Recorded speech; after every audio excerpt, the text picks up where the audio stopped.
Ya, saudara, shalom. Kita berjumpa kembali di Mezbah Syukur pagi ini, dan saya percaya kita semua dalam keadaan tubuh yang sehat, tidak kurang suatu apapun.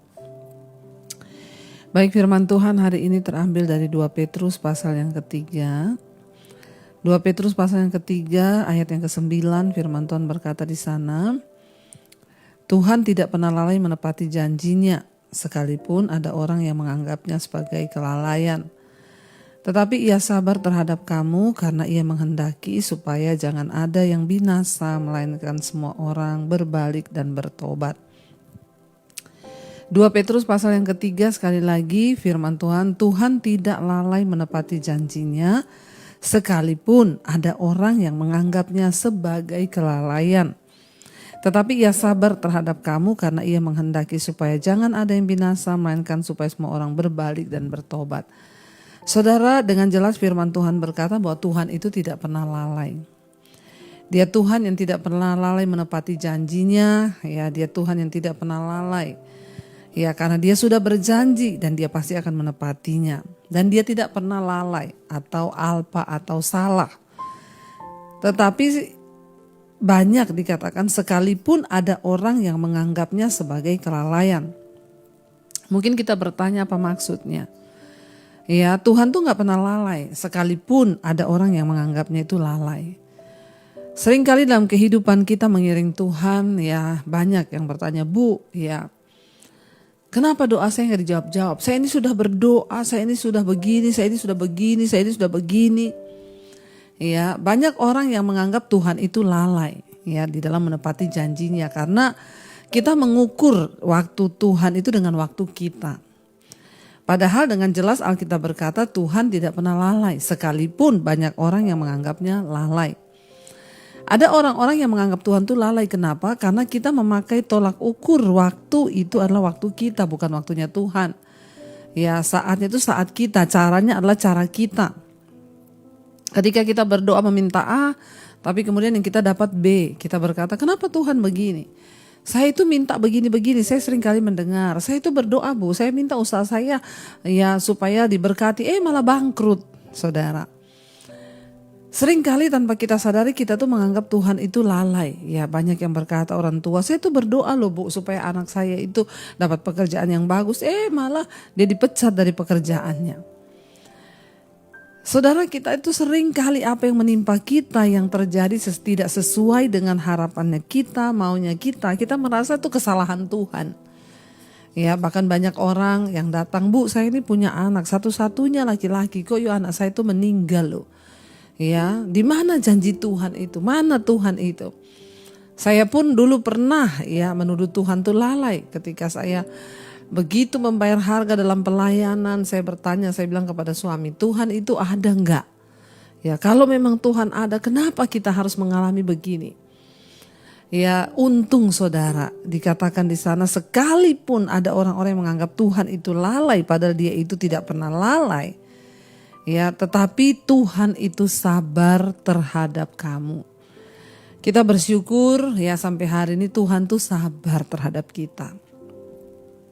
Sekalipun sering dalam hati kita banyak kali kita mengutuki Tuhan, kita menyalahkan Tuhan, kita menganggap Tuhan itu salah, kita menganggap Tuhan itu tidak sesuai dengan yang kita mau, Tuhan itu kok melakukan begini, kenapa Tuhan begitu, kenapa begini, itu banyak orang yang beranggapan begitu. Tapi puji Tuhan, Alkitab berkata Tuhan itu sabar.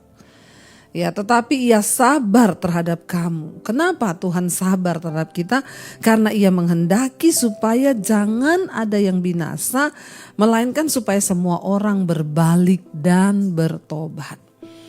Kalau Tuhan tidak sabar dengan manusia, saudara, kita itu aja kalau lihat manusia bikin salah, bikin dosa, rasanya kita tuh udah mati. Ini orang kok masih hidup loh, ini orang kok begini. Tapi saudara, Tuhan itu sabar. Banyak orang yang menyalahkan Tuhan atas keadaan yang menimpa dirinya. Banyak orang yang menyalahkan Tuhan atas apa yang dia alami. Banyak orang menyalahkan Tuhan atas segala keadaan. Tetapi untung satu kata dikatakan Tuhan itu sabar. Kenapa Tuhan sabar? Ya, karena dia ingin tidak ada yang binasa, melainkan supaya semua orang itu hidup berbalik kepada Tuhan dan bertobat. Saudara, ya kita ada di waktu-waktu yang singkat hari-hari ini. Ingat yang Tuhan mau itu, supaya setiap kita ini berbalik dan bertobat kepada Tuhan. Ketika kita hidup sungguh-sungguh dalam jalannya Tuhan, Tuhan mau saudara. Lewat semua yang kita alami, apapun yang kita sedang jalani, jangan pernah menuduh Tuhan salah, apalagi Tuhan itu lalai. Sebab Tuhan tidak pernah lalai, ya, dan Dia selalu sabar. Karena itu hari ini mari kita mau bilang, Tuhan ampuni kami kalau kami pernah menuduh Tuhan itu lalai. Kami bersyukur buat kesabaran Tuhan. Yang Tuhan mau di hidup kita ini hanya supaya kita ini bertobat, berbalik dari segala dosa dan bertobat. Kenapa? Karena Tuhan tidak mau ada yang binasa. Bagi Tuhan menghukum manusia itu sebentar saja. Ya, bagi Tuhan itu mendatangkan malapetaka bagi kita hanya sebentar saja. Tuhan hukum dunia ini hancur dalam sekejap. Tapi kenapa itu tidak terjadi? Karena Tuhan menunggu manusia itu bertobat, meninggalkan dosa, berbalik kepada Tuhan. Ya, dan sungguh-sungguh mengerti kehendak Tuhan. Hari ini saudara, apapun yang menimpa engkau, jangan tuduh Tuhan itu jahat, jangan tuduh Tuhan itu lalai. Jangan berkata, kenapa begini Tuhan, di mana engkau, mana engkau. Itu sama saya dengan kita menuduh Tuhan itu lalai. Hari ini, apapun yang terjadi, apapun yang kita alami, mari kita mau berkata, Tuhan ajar kami Tuhan, untuk sungguh-sungguh tahu dan mengerti bahwa dalam segala perkara, ya, engkau tidak pernah salah. Engkau itu Tuhan yang berjanji dan engkau yang menggenapi semua janjinya tepat pada waktunya. Kami mau berkata hari ini bahwa Tuhan tidak pernah salah, Tuhan tidak pernah lalai. Kamilah yang kurang mengerti, kamilah yang terlalu menuntut Tuhan karena kita cenderung memakai cara kita dan kita tidak sungguh-sungguh percaya pada cara Tuhan. Sehingga kita merasa Tuhan itu lalai. Saudara, semua masalah ada time limitnya. Ketika sudah waktunya selesai, ya sudah selesai. Tapi mari jangan kita menuduh Tuhan itu lalai. Sebab Tuhan tidak pernah lalai menepati janjinya, sekalipun banyak orang menganggapnya sebagai kelalaian. Mungkin kita juga pernah dulu menuduh Tuhan itu lalai. Tapi satu hal dikatakan, Ia sabar. Ya, kenapa Tuhan itu sabar terhadap kita? Karena Ia menghendaki supaya jangan ada orang yang binasa. Itu adalah hati Tuhan. Tuhan tidak mau ada yang binasa. Tuhan tidak ingin ada yang mati binasa, ya, selama-lamanya. Tapi Tuhan mau kita ini semua berbalik dan bertobat supaya kita bisa diselamatkan. Karena itu saudara, marilah kita mau sungguh-sungguh mencari Tuhan. Mari kita sungguh-sungguh mau hidup dalam jalan-jalan Tuhan. Supaya kita juga boleh, ya, melihat janji Tuhan digenapi. Dan kita percaya Dia tidak pernah gagal, Dia tidak pernah lalai. Mari kita mau sungguh-sungguh renungkan firman ini. Kita mau datang kepada Tuhan secara pribadi. Terima kasih Tuhan, kami tahu Engkau Tuhan yang tidak pernah lalai, Engkau tidak pernah gagal dalam setiap janji-janji-Mu atas hidup kami. Engkau Tuhan yang bertanggung jawab, waktu-Mu itu yang paling tepat bagi hidup kami. Terima kasih Tuhan, terima kasih Yesus.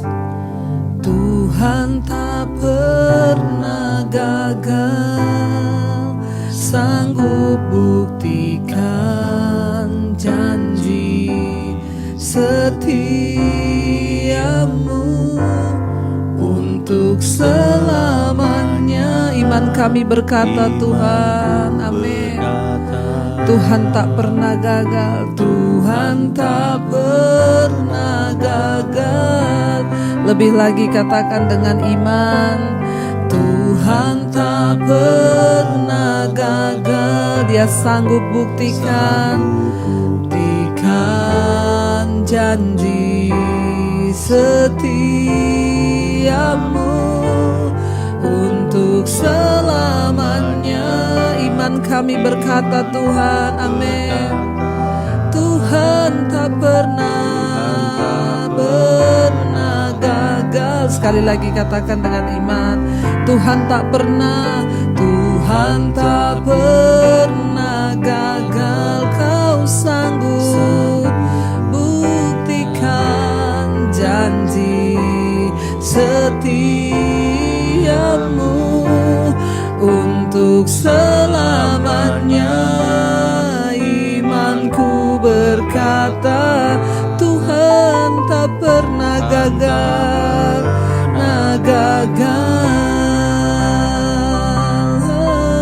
Kau tak pernah lalai menepati janji-Mu Tuhan bagi hidup kami. Terima kasih Bapa. Engkau Tuhan yang tidak pernah gagal dalam hidup kami. Karena itu Bapa, ajar kami Tuhan untuk sungguh-sungguh percaya. Terima kasih buat kesabaran-Mu menunggu setiap kami untuk berbalik dan bertobat. Ampuni kalau kami selama ini merasa Tuhan lalai, Tuhan gagal dalam hidup kami. Namun hari ini kami mau percaya Tuhan, semua yang terjadi di hidup kami adalah maksud Tuhan yang terbaik. Engkau tidak pernah lalai. Apapun yang terjadi di hidup kami itu yang terbaik. Tuhan ajar kepada kami untuk terus berserah dan percaya. Berkati setiap anak-anak-Mu yang setiap bangun di pagi hari mencari wajah-Mu Tuhan. Mereka yang mengutamakan Engkau akan memberkati. Bapa yang kerja, kuliah, sekolah, sertai dimanapun, jauhkan dari mara bahaya kecelakaan. Tuhan pimpin langkah-langkah hidup kami. Yang sedang ada dalam masalah pencobaan, sakit, penyakit, Tuhan menjadi jawaban. Mengucap syukur buat yang berulang tahun hari ini. Beri Tuhan senantiasa pengharapan yang baru, umur panjang di tangan kanan, kekayaan hormat di tangan kiri kami. Kami bersyukur apapun masalah persoalan yang kami hadapi hari ini, kami tahu dalam nama Yesus ada jawaban. Kami melangkah di hari yang baru, mata kami hanya tertuju kepada Tuhan saja. Damai sejahtera Tuhan turun bagi bangsa Indonesia. Mari kita berdoa. Bapa kami, Saudara, Bapa kami yang dalam sorga, dikuduskanlah nama-Mu, datanglah kerajaan-Mu, jadilah kehendak-Mu di bumi seperti di sorga. Berikanlah kami pada hari ini makanan kami yang secukupnya, dan ampuni kami akan kesalahan kami, seperti kami juga mengampuni orang yang bersalah kepada kami. Janganlah membawa kami dalam pencobaan, tapi lepaskanlah kami daripada yang jahat. Karena Engkau yang punya kerajaan dan kuasa dan kemuliaan sampai selama-lamanya. Mari buka hati dan tangan-Mu, Saudara, terimalah kiranya berkat, rahmat, anugerah dari Allah Bapa, cinta kasih dari Tuhan Yesus Kristus, penyertaan Allah Roh Kudus turun atas hidup kita semuanya. Mulai hari ini bahkan sampai kali yang kedua Tuhan Yesus datang kembali menjemput kita semua. Nama kita tercatat di dalam kitab kehidupan. Di dalam nama Tuhan Yesus yang percaya diberkati, katakan bersama, amin, amin, amin. Tuhan Yesus memberkati. Shalom dan Immanuel. Selamat pagi saudara.